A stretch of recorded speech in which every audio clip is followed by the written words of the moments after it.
Hi students, welcome to Bhaskar's biology. Biological classification ఇది మనకి part 6 కింద వస్తుంది.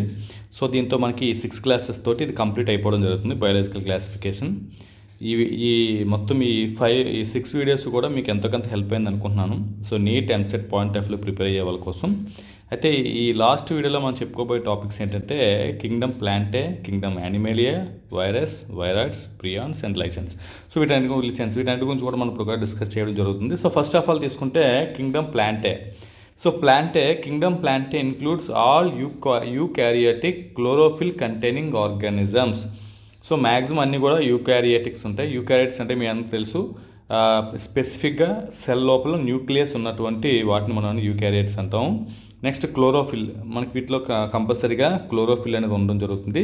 So eukaryotic chlorophyll containing organisms అన్నీ కూడా మనకి ప్లాంట్స్ కింద మనం పిలవడం జరుగుతుంది. నెక్స్ట్ వచ్చేసి సమార్ పార్షియల్లీ హెట్రోట్రోపిక్స్. కొన్ని మనకి partial heterotrophics such as insectivorous plants. మనకి ఏంటంటే ఇన్సెక్టివోరియస్ ప్లాంట్స్ అంటే కొన్ని ఇన్సెక్ట్స్ని కూడా ఇవి ఆహారంగా తీసుకోవడం జరుగుతుంది. ఎందుకంటే వీటికి కొంత ప్రాబ్లం ఉన్న వల్ల నైట్రోజన్ కోసం ఏంటంటే ఇవి ఇన్సెక్ట్స్ మీద డిపెండ్ అవ్వడం జరుగుతుంది. Or parasites. నెక్స్ట్ అంటే పారాసైట్స్ ఉన్నాయి. నెక్స్ట్ అంటే చూడండి, బ్లాడర్ వర్ట్ ఒకటి, Venus fly trap are examples of insectivorous plants. Insectivorous ప్లాంట్స్కి రెండు కూడా ఎగ్జాంపుల్స్ ఇవ్వడం జరిగింది. And Cuscuta is parasite. ఇక్కడ మనకి కస్క్యూటా అనేది ఏంటంటే పారాసైట్, అంటే ఇది వేరే ప్లాంట్ పైన డిపెండ్ అయ్యి ఇది గ్రోత్ అవ్వడం జరుగుతుంది. అంటే ఇక్కడ మనకి పారాసైట్స్ అనేది కంప్లీట్ పారాసైట్స్, పార్షియల్ పారాసైట్స్, ఇంకా మనకి 2 టైప్స్ ఉంటాయి. అందులో మళ్ళీ రూట్ మీద డిపెండ్ అయ్యే పారాసైట్స్ సపరేట్ ఉంటాయి, స్టెమ్ మీద డిపెండ్ అయ్యే పారాసైట్స్ అనేవి సపరేట్గా ఉంటాయి. సో అది నెక్స్ట్ అంటే the plant cells have eukaryotic structure with మనకి prominent chloroplast and cell wall mainly made up of cellulose. ఇందులో కంపల్సరీగా సెల్ వాల్ అనేది ఉండడం జరుగుతుంది. ఇందులో మనకి సెల్ వాల్, దాంతోపాటు మనకి క్లోరోప్లాస్ట్ ఉంటుంది. ఈ రెండు కూడా అయితే సెల్ వాల్ దేంతో ఫామ్ అవుతుందంటే సెల్యులోజ్తో ఫామ్ అవడం జరుగుతుంది. Most important, life cycle of plants has 2 distinct phases. 2 phases అనేవి మనకి ప్లాంట్స్ లైఫ్ సైకిల్ ఉంటుంది. అదంటే డిప్లాయిడ్ స్పోరోఫైటిక్, గుర్తుపెట్టుకోవాలి, diploid sporophytic and the haploid gametophytic. ఇలా మనకి 2 స్టేజెస్ అనేవి మనకి ఈ ప్లాంట్స్ తాలూకా లైఫ్ సైకిల్లో 2 ఫేజెస్ అనేవి కంపల్సరీగా ఉండడం జరుగుతుంది. ఒకటంటే స్పోరోఫైటిక్, రెండోది ఏంటంటే గ్యామెటోఫైటిక్. స్పోరోఫైటిక్, నెక్స్ట్ ఏంటంటే గ్యామెటోఫైటిక్. స్పోరోఫైటిక్ అనేది మనకి ఏంటంటే డిప్లాయిడ్ 2N స్టేజ్లో ఉంటుంది. గ్యామెటోఫైట్ మాత్రం ఏదైతే N స్టేజ్లో ఉండడం అనేది జరుగుతుంది. ఇది మనకు ఉన్నటువంటిది. సో నెక్స్ట్ వస్తే చూడండి, that alternate with each other. ఈ ఒకదానికోటి అంటే స్పోరోఫైటిక్ నుంచి ఏమవుతుంది, గ్యామెటోఫైట్ ఫామ్ అవుతుంది. అంటే స్పోరోఫైట్ నుంచి గ్యామెటోఫైట్, మళ్ళీ గ్యామెటోఫైట్ నుంచి స్పోరోఫైట్లా ఫామ్ అవడం జరుగుతుంది. ఇది ఒక ఆల్టర్నేట్గా ఒకదానితో ఒకటి ఫామ్ అవడం జరుగుతుంది. దీన్ని మనం అంటే ఆల్టర్నేషన్ ఆఫ్ జనరేషన్ అని చెప్పుకుంటాం. Alternation of generation. సో ఇది మనకి ప్లాంట్కి సంబంధించినటువంటి ఇక్కడ ఇచ్చినటువంటి ఇన్ఫర్మేషను. నెక్స్ట్ మనకి కింగ్డమ్ యానిమేలియా తీసుకుంటే, Animalia is characterised by heterotrophic eukaryotic organisms. ఈ పైన కిందని కూడా యూకారియోటిక్ అనేది కామన్గా ఉంది. కాకపోతే ఇవేంటంటే క్లోరోఫిల్ కంటైనింగ్, కాబట్టి వీటిని మనం maximum autotrophs, most of the plants autotrophs అని చెప్పుకుంటాం. కానీ ఇక్కడ మనకి ప్లాంట్స్ అన్ని కూడా యానిమల్స్ అన్ని కూడా మ్యాక్సిమం ఏంటంటే హెట్రోట్రోప్స్ కింద మనం చెప్పుకోవడం జరుగుతుంది. That are multi cellular and the cells lack cell wall. వీటిలో సెల్ వాల్ అనేది ఉండదు. ఇది మోస్ట్ అంటే ప్లాంట్ సెల్కి యానిమల్ సెల్కి మోస్ట్ డిఫరెన్స్, అంటే మెయిన్ డిఫరెన్స్ కింద మనకి సెల్ వాల్ తీసుకోవచ్చు. సెల్ వాల్ అనేది యానిమల్ సెల్స్లో యాబ్సెంట్, ఇది మాత్రం గుర్తుపెట్టుకోండి. Next the directly or indirectly depend on plant for food. అవి డైరెక్ట్గానే డిపెండ్ అవ్వచ్చు, లేదా ఇండైరెక్ట్గానే సరే ప్లాంట్స్ మీద డిపెండ్ అవ్వడం అనేది జరుగుతుంది. Next they digest their food in an internal cavity and store food reserve as glycogen or fat. ఇవేం చేస్తుందంటే ఫుడ్ తీసుకున్నటువంటి ఫుడ్ డైజెస్ట్ చేయడానికి ఇంటర్నల్గా మనకి సిస్టమ్స్ అనేవి కంపల్సరీగా ఉంటాయి. సో డైజెస్ట్ సిస్టమ్ ఉంటుంది. దానివల్ల నెక్స్ట్ ఏంటంటే ఈ ఏదైతే మనకి ఫుడ్ ప్రొడ్యూస్ అవుతుందో దాన్ని మనకి ఎనర్జీ కింద కన్వర్ట్ చేసుకుని కొంత యూటిలైజ్ చేసుకుంటాం. సో రిమైనింగ్ ఫుడ్ మనకి రిజర్వ్ చేసుకుంటాం. రిజర్వ్ ఫుడ్ అనేది కిందలో మనకి ఎలా ఉంటుందంటే గ్లైకోజన్ ఆర్ ఫ్యాట్. సో ఈ 2 ఫార్మ్స్లోనూ మనం ఏంటంటే యానిమల్స్ అన్నీ కూడా వాటి యొక్క రిజర్వ్ ఫుడ్ మెటీరియల్ అనేది స్టోర్ చేసుకోవడం జరుగుతుంది. సో నెక్స్ట్ వస్తున్నటువంటి చూడొచ్చు ఇక్కడ మనకి ఇక్కడ దేర్ మోడ్ ఆఫ్ న్యూట్రిషన్ హోలోజాయిక్. ఇట్లా మనకి న్యూట్రిషన్ అనేది హోలోజాయిక్ అంటే బై ఇంజెక్షన్ ఆఫ్ ఫుడ్ అనేది మౌత్ ద్వారా లోపలికి తీసుకోవడం జరుగుతుంది. They follow A definite growth pattern and grow into adult. So compulsory వీటిలో గ్రోత్ ప్యాటర్న్ ఉంటుంది. గ్రోత్ ప్యాటర్న్ కూడా ఉండవల్ల ఏమవుతుంది, పెరిగి మనకి అడల్ట్స్ కింద ఫామ్ అవుతుంది. సో అందువల్ల మనకి డెఫినెట్ షేప్ అండ్ సైజ్ అనేది మనకు కంపల్సరీగా ప్రతి యానిమల్స్ కూడా ఉండడం జరుగుతుంది. Higher form shows elaborate sensory or neuromotor mechanism. Neuromotor mechanism అనేది మనకి ఎక్కువగా అంటే మన సెన్సరీ అండ్ న్యూరోమోటార్ మెకానిజం ఎక్కువ కనిపిస్తుంది. కాబట్టి మనం యానిమల్స్ అన్నీ కూడా మ్యాక్సిమం సరౌండింగ్లో జరుగుతున్న ప్రతిదానికి కూడా దానికి అనుకూలంగా రెస్పాండ్ అయ్యేటటువంటి ప్రయత్నం అయితే మాత్రం మ్యాక్సిమం చేస్తాయి.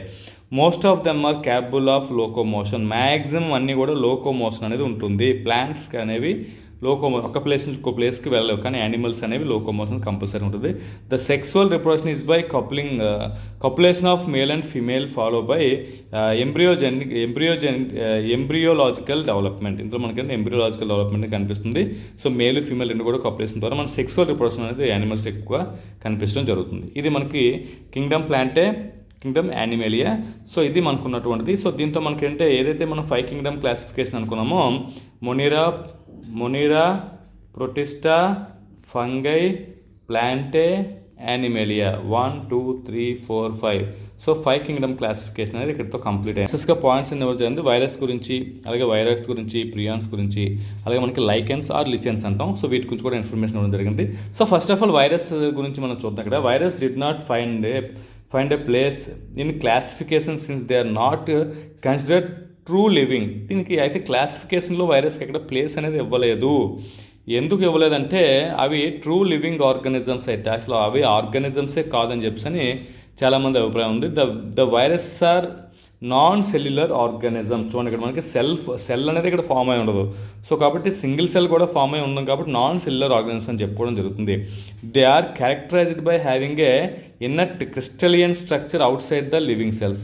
సో లివింగ్ సెల్స్కి అవుట్ సైడ్ ఉన్నప్పుడు మనకి అంటే క్రిస్టలియన్ ఫామ్లో ఉంటుంది, అంటే మన క్రిస్టల్స్ ఫామ్లో ఉండడం జరుగుతుంది.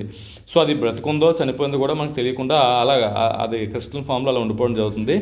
When they infect a cell, ఒకవేళ అది ఏమైనా ఒక సెల్కి ఇన్ఫెక్ట్ అయితే they take over the machinery of the host cell to replicate themselves, kill the host. ఇక్కడ చూడండి, ఎప్పుడైతే అది బయట నుంచి క్రిస్టల్ ఫామ్లో ఉంది, వన్స్ ఏదైనా సెల్కి కానీ ఇన్ఫెక్ట్ అయినప్పుడు ఏమంటే సెల్ మొత్తాన్ని ఒక సెల్లోకి వైరస్ ఎంటర్ అవ్వగానే ఈ సెల్ తాలూకా ఏదైతే దాని యొక్క మెకానిజం ఏదైతే ఉంటుందో సో దాన్ని కంప్లీట్గా దీని అండర్లో తీసుకొని దీన్ని రెప్లికేట్ చేయడం అనేది స్టార్ట్ చేస్తుంది. అంటే ఆ సెల్ చేయాల్సిన ఫంక్షన్ ఆపేసి దీని ప్రొడక్షన్ని పెరిగే విధంగా ఇది చేయడం జరుగుతుంది. సో దీనివల్ల ఏమవుతుందంటే ఆ హోస్ట్ అనేది చనిపోయే ఆస్కారం కూడా మ్యాక్సిమం ఉండడం అనేది జరుగుతుంది. The name of virus that means మనకంటే venom or poisonous fluid was given by Dmitri Ivanovsky. So Ivanovsky అనే సైంటిస్ట్ 1892లో ఈ వైరస్కి ఒక పేరు అనేది పెట్టడం జరిగింది. అయితే దాని అంటే పాయిజనస్ ఫ్లూయిడ్ అని చెప్పి నేను చెప్పడం జరిగింది. ఇలా ఈయన ఎందుకన్నాడంటే he recognized certain microbes as casual organisms of the mosaic disease of tobacco. So mosaic disease, tobacco కోసం mosaic diseaseలో మనకి there were found to be smaller than bacteria because they pass through bacteria proof filter. So ఈయన ఏం చేశారంటే ఈ టొబాకోలో mosaic disease కోసం ఈయన దేనివల్ల అది డిసీజ్ రావడం జరుగుతుందని చెప్పి ఒక రీసెర్చ్ చేసేటప్పుడు బ్యాక్టీరియా వెళ్లకుండా, అంటే బ్యాక్టీరియా వల్ల ఇన్ఫెక్ట్ అయ్యిందేమో అని బ్యాక్టీరియా ఫిల్టరేట్ అవ్వకుండా ఉన్నటువంటి ఒక ఫిల్టరేట్ని ఆయన క్రియేట్ చేసి, అంటే చెక్స్లో ఉన్న వాటిని మొత్తం ఇలా ఫిల్టరేట్ని అయినా చేశాడు. అయితే ఇక్కడ విషయం ఏంటంటే బ్యాక్టీరియా అంతా కూడా ఫిల్టరేట్ పైన ఉండిపోయి కిందకి మాత్రం మనకి ఏమవుతుందంటే ఒక ఫ్లూయిడ్ వస్తుంది కిందకి. మళ్ళీ ఆ ఫ్లూయిడ్ వల్ల మళ్ళీ ఏమవుతుందంటే ఇన్ఫెక్ట్ అవుతుందని చెప్పని మళ్ళీ అంటే ఇన్ఫెక్షన్ అనేది జరుగుతుందని చెప్పి నేను చెప్పడం జరిగింది. సో కాబట్టి మనకి ఏంటంటే ఈ మొజాయిక్ డిసీజ్లో వీటిని ఫిల్టరేట్ చేసిన దానిలో బ్యాక్టీరియా కంటే చిన్నగా ఉన్నటువంటి ఇంకోటి ఏదో ఉంది. సో దాన్నే మనం పాయిజనస్ ఫ్లూయిడ్ అని చెప్పి నేను చెప్పడం జరిగింది. ఆ రకంగా ఈయన చెప్పడం జరిగింది. నెక్స్ట్ అండి బెజ్రింక్ అనే సైంటిస్ట్ మనకు వచ్చేసరికి 1898లో demonstrate that the extract of the infective plants of tobacco could causes infect the healthy plant is called the fluid as. మనకు చూడండి కొంత ఆ రకంగా మనకంటే ఒక ఇన్ఫెక్ట్ అయినటువంటి టొబాకో ప్లాంట్ నుంచి తీసినటువంటి దాన్ని మళ్ళీ అవుతుందంటే హెల్తీ ప్లాంట్కి ఇన్ఫెక్ట్ చేయడం వల్ల అది కూడా సేమ్ ఇన్ఫెక్ట్ అయింది. సో దీన్నే మనం అంటే ఇన్ఫెక్టియస్ లివింగ్ ఫ్లూయిడ్ అని చెప్పని ఆయన చెప్పడం జరిగింది. నెక్స్ట్ వస్తున్నటువంటి WM స్టాన్లీ అనే సైంటిస్ట్ కూడా దీని గురించి కొంత ఇన్ఫర్మేషన్ ఏం చెప్పారంటే, ఈయన చూడండి 1935 so that virus could be crystallised and crystals consist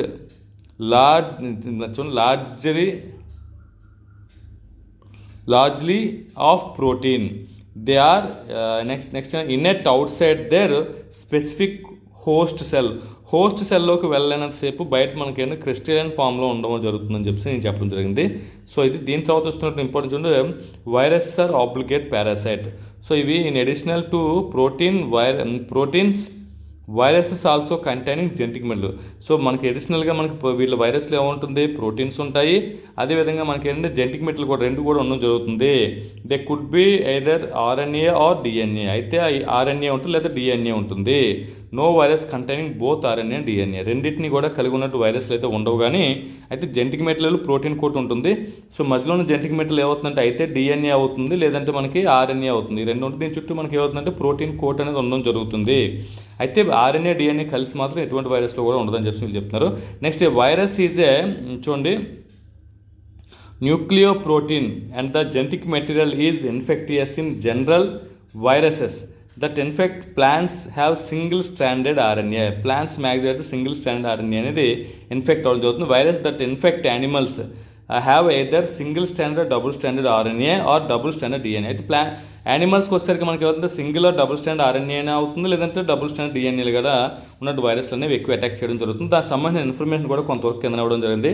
double standard DNA DSDNA double standard DNA ఉన్నటువంటి వాటికన్నా కూడా ఎగ్జాంపుల్స్ అనేవి ఇక్కడ ఇవ్వడం జరిగింది. So herpes, small pox, so next అంటే కాలీఫ్లవర్, మొజాయిక్, సో ఇవన్నీ కూడా మనకి డబుల్ స్టాండర్డ్ DNA ఉన్నవి. సో దీంతోపాటు సింగిల్ స్టాండర్డ్ SS DNA ఉన్నవి కూడా మనకి ఇక్కడ ఇవ్వడం జరిగింది. సో దానికి సంబంధించిన ఎగ్జాంపుల్స్ కూడా ఇక్కడ ఇవ్వడం జరిగింది. దాని తర్వాత ఏంటంటే single standard RNA. So single standard RNA ఉన్నది కూడా మనకి ఇక్కడ ఇవ్వడం జరిగింది. సో దీనికి ఎగ్జాంపుల్స్ కూడా ఇక్కడ ఉన్నాయి. సో TMV మనకి అంటే ఎక్కువగా ఉన్నటువంటి అంటే నెక్స్ట్ మనకి ఫర్దర్గా సెకండ్ ఇయర్లో కూడా TMV వైరస్ గురించి వీటి గురించి కూడా మనం చదువుకునే ప్రయత్నం అయితే మనం చేస్తాం. సో ఇది మనకు ఉన్నటువంటిది వైరస్ సంబంధించి. నెక్స్ట్ వచ్చేసరికి ఏముందంటే చూడండి సెకండ్ వైరస్ అయిపోయింది. మన బ్యాక్టీరియాఫాజ్ కూడా మనకు వైరస్లే. Bacteriophage are viruses that infect the bacteriophage అంటే ఏమవుతుందంటే బ్యాక్టీరియాని ఇన్ఫెక్ట్ చేసే వైరస్లు కాబట్టి బ్యాక్టీరియాఫేజ్ అని చెప్పడం జరుగుతుంది. అంటే బ్యాక్టీరియాఫేజ్ అనేది బ్యాక్టీరియం కాదు, బ్యాక్టీరియాఫేజ్ అనేది వైరస్. ఎందువల్ల దీనికి బ్యాక్టీరియాఫేజ్ వచ్చిందంటే infect bacteria or usually double standard DNA virus. ఇది డబుల్ స్టాండర్డ్ DNA వైరస్ కింద మనం చెప్పుకోవచ్చు. దీనిపైన మనకి ప్రోటీన్ కోట్ ఉంటుంది. దీన్ని మనం క్యాప్సిడ్ అంటాం. చూడండి ఈ పైన ఉన్నదంతా కూడా ప్రోటీన్ కోట్ ఇది. సో దీన్ని మనం ఏమంటే ప్రోటీన్ అంటాం. Of a small sub units are called capsomeres. So ఇక్కడ మనం చూడొచ్చు టోటల్గా ఎలాగ మనకి ఇలా ఉంది. సో ఇలా ఉన్నదాన్ని టోటల్ మొత్తాన్ని మనం ఏమన్నా అంటే క్యాప్సిడ్ అన్న టోటల్ని. సో ఒక్కొక్క దాన్ని మనం ఏంటంటే ఇందులో ఒక్కొక్క దాన్ని తీసుకుంటే దీన్ని మనం ఏంటంటే క్యాప్సోమియర్ అని చెప్పడం జరుగుతుంది. సో దీంతోపాటు ఏమవుతుందో నెక్స్ట్ చూడండి proteins the nucleic acid their capsomeres are arranged in helical or మనకి పాలీహైడ్రల్ జీనోమిక్ ఫార్మ్స్. ఈ మన లోపల ఉన్నటువంటి క్యాప్సోమియర్ అనేది ఈ రకంగా అరేంజ్ చేద్దాం. అంటే మనకి ఏదైతే న్యూక్లిక్ యాసిడ్ ఉందో న్యూక్లిక్ యాసిడ్ చుట్టూ కూడా మనకి ఈ రకంగా ఫామ్ అవ్వడం జరుగుతుందని చెప్పి ఇంకా చెప్పడం జరిగింది. Virus causing disease like mumps, small pox, herpes, polio, measles, influenza and virus ఇవన్నీ కూడా మనకు వచ్చేటటువంటి డిసీజ్ కింద మనకి ఇక్కడ జరుగుతుంది. ఈ ప్లాంట్స్లో కూడా కొన్ని డిసీజెస్ అనేది రావడం జరుగుతుంది. అదేంటంటే చూడండి ఇక్కడ మొజాయిక్ ఫార్మేషన్ ఒకటి, నెక్స్ట్ లీఫ్ రోలింగ్, లీఫ్ చుట్టూ పడడం ఒకటి, నెక్స్ట్ కర్లింగ్ ఒకటి, ఎల్లోయింగ్ ఒకటి, మొత్తం లీఫ్ అంతా ఎల్లో కలర్లో మారడం ఒకటి, వెయిన్ క్లియరింగ్ ఒకటి, వెయిన్ అంతా కూడా మనకి వైట్ కలర్లో మారిపోవడం జరుగుతుంది. సో ఇట్లాగే డ్వార్ఫింగ్ అంటే మన చిన్న పొట్టిగా అయిపోతాయి, గ్రోత్ అనేది పెరగకుండా ఉంటుంది. ఇవన్నీ కూడా మనకి దీనికి ఎగ్జాంపుల్ కింద అంటే ప్లాంట్కి వచ్చే డిసీజ్ కింద మనం చెప్పొచ్చు.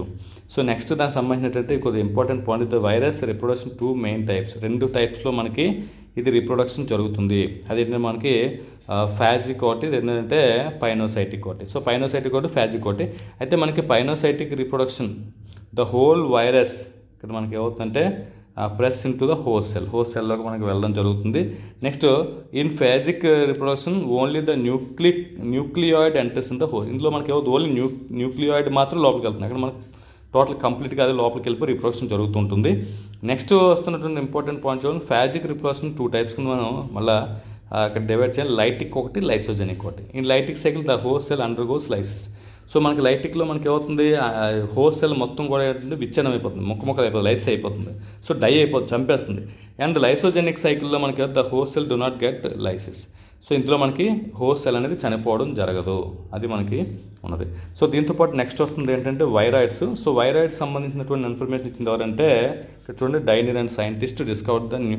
అయితే ఇక్కడ వైరాయిడ్స్ అంటే ఏంటి, సో ఇది కూడా మనకి ఇక్కడ చూడండి, పొటాటో స్పిండిల్ ట్యూబర్ డిసీజ్ అనేది ఈ వైరాయిడ్స్ వల్ల కలుగుతుంది. అయితే it was found in to be A free DNA, only DNA మాత్రమే ఉండి లేక్ ద ప్రోటీన్ కోట్ అనేది ఉండదు, ఓన్లీ మనకి ఫ్రీ ఆర్ఎన్ఏ, ఇక్కడ ఆర్ఎన్ఏ మాత్రమే ఉండి ప్రోటీన్ కోట్ అనేది ఉండదు. అంటే మనకి ఏం చెప్పిన వైరస్ అంటే జెనెటిక్ మెటీరియల్ ఉంటుంది, ప్రోటీన్ కోట్ ఉంటుంది, కానీ ఇక్కడ మనకి ఏమవుతుంది, ఓన్లీ జెనెటిక్ మెటీరియల్ మాత్రమే ఉండి ప్రోటీన్ కోట్ లేనటువంటి వాటిని మనం వైరాయిడ్స్ అంటాము.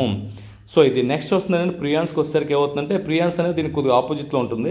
ప్రియాన్స్లో మనకు వచ్చేసరికి ఏమవుతుంది, ఇది ప్రోటీన్ పార్టికల్స్, ఓన్లీ ఇక్కడ మనకి ఏమంటుంటే జెనెటిక్ మెటీరియల్ ఉండదు, ఓన్లీ ఏమవుతుంది ప్రోటీన్ పార్టికల్స్ మాత్రమే ఉన్నటువంటి వాటిని మనం ఏమంటాం అంటే మనకు ప్రియాన్స్ అని చెప్పడం జరుగుతుంది. సో ఇది మనకు ఉన్నటువంటిది. సో దీనికి సంబంధించినటువంటిది కూడా ఇన్ఫర్మేషన్ కొద్ది కింద ఇవ్వడం జరిగింది.